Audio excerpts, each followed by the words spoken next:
মহিলার ডিম্বাণু এবং পুরুষের শুক্রাণু মিলিত হয়ে জরায়ু এসে বেড়ে ওঠে, এটি হলো গর্ভধারণ প্রক্রিয়া। কিন্তু কোনো কারণে যদি এই প্রক্রিয়াতে প্রতিবন্ধকতা সৃষ্টি হয়, তখন গর্ভধারণ সম্ভব হয় না।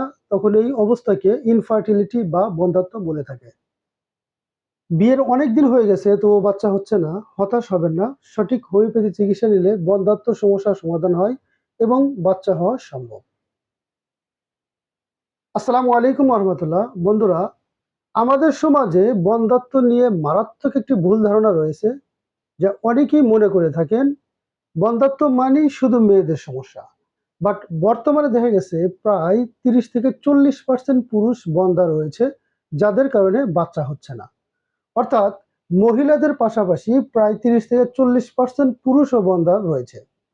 আজকের ভিডিও শেষে খুবই গুরুত্বপূর্ণ তথ্য দেওয়ার চেষ্টা করব, যেগুলো একজন বন্ধ্যার রোগী এবং যারা এই বন্ধ্যাত্ব রোগীদেরকে চিকিৎসা দেন অর্থাৎ ডাক্তারদের ক্ষেত্রেও খুবই গুরুত্বপূর্ণ ভূমিকা পালন করবে বলে আমি আশা করছি। সো ধৈর্য ধরে ভিডিওটি শেষ পর্যন্ত দেখতে থাকুন। আজকে কথা বলবো বন্ধ্যাত্ব নিয়ে। বন্ধ্যাত্ব সম্পর্কে জানতে হলে প্রথমেই আমাদেরকে জানতে হবে গর্ভধারণ প্রক্রিয়া কি, অর্থাৎ কোন প্রক্রিয়ার মাধ্যমে গর্ভধারণ হয়ে থাকে সে বিষয়টি আগে জানতে হবে। গর্ভধারণ প্রক্রিয়া হলো, ধরুন এটি একটি মহিলাদের ডিম্বাণু আর এটি হলো পুরুষের শুক্রাণু। এই ডিম্বাণুর সাথে শুক্রাণু মিলিত হয়ে জরায়ুতে এসে বেড়ে ওঠে, নির্দিষ্ট সময় পরে বাচ্চা ভূমিষ্ঠ হয়। এটি হলো গর্ভধারণ প্রক্রিয়া।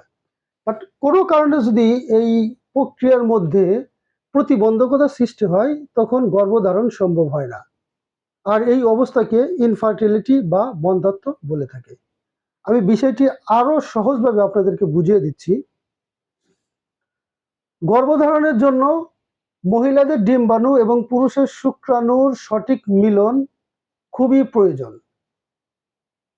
ধরুন পুরুষের শুক্রাণু ঠিক আছে, বাট মহিলার ডিম্বাণু যদি সমস্যা থাকে সেক্ষেত্রে মিলিত হওয়া সম্ভব না, যার কারণে বাচ্চা হবে না। আবার যদি মহিলাদের ডিম্বাণু ঠিক থাকে বাট পুরুষের শুক্রাণুতে বিভিন্ন ধরনের সমস্যা থেকে থাকে, সেক্ষেত্রেও বাচ্চা হবে না, গর্ভধারণ সম্ভব নয়।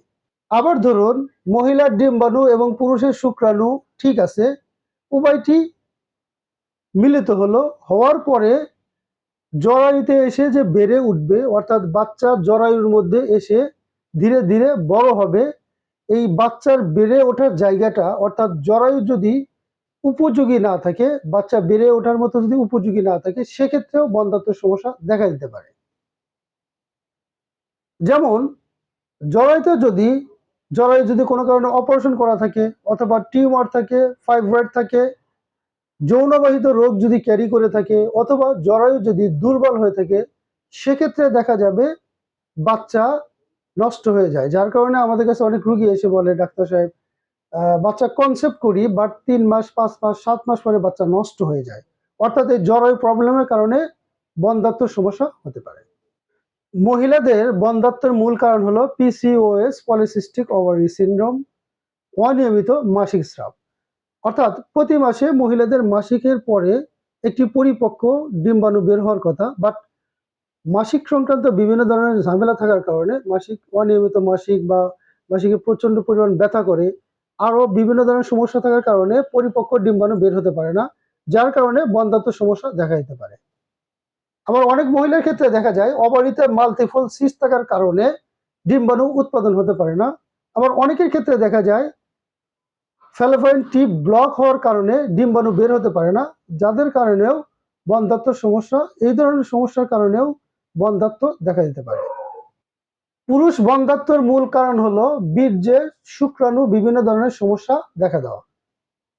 আর এই সমস্যাগুলো হয়ে থাকে হলো যৌন দুর্বলতা থেকে। 100% পুরুষ বন্ধ্যাত্ব রোগীর মধ্যে প্রায় 95% রোগী পাওয়া যাবে যাদের যৌন দুর্বলতার সমস্যা রয়েছে। আর যতক্ষণ পর্যন্ত এই দুর্বলতা না কাটবে ততক্ষণ পর্যন্ত দেখা যাবে এই বন্ধ্যাত্ব সমস্যা কোনোভাবেই রিমুভ হওয়া সম্ভব নয়। সর্বোপরি কথা হলো বন্ধ্যাত্ব এটি একটি চিকিৎসাযোগ্য সমস্যা। সো এটাতে হতাশ না হয়ে সঠিক হোমিওপ্যাথি চিকিৎসা নিন। অবশ্যই এই বন্ধ্যাত্ব সমস্যার সমাধান সম্ভব এবং বাচ্চা হওয়া সম্ভব। বন্ধ্যাত্ব সম্পর্কে নিয়মিত ভিডিও পেতে পেজটি ফলো দিয়ে সাথেই থাকুন। পরবর্তী ভিডিও দেখার আমন্ত্রণ রেখে এখানেই শেষ করছি। সবাই ভালো থাকবেন, সুস্থ থাকবেন। আল্লাহ হাফিজ।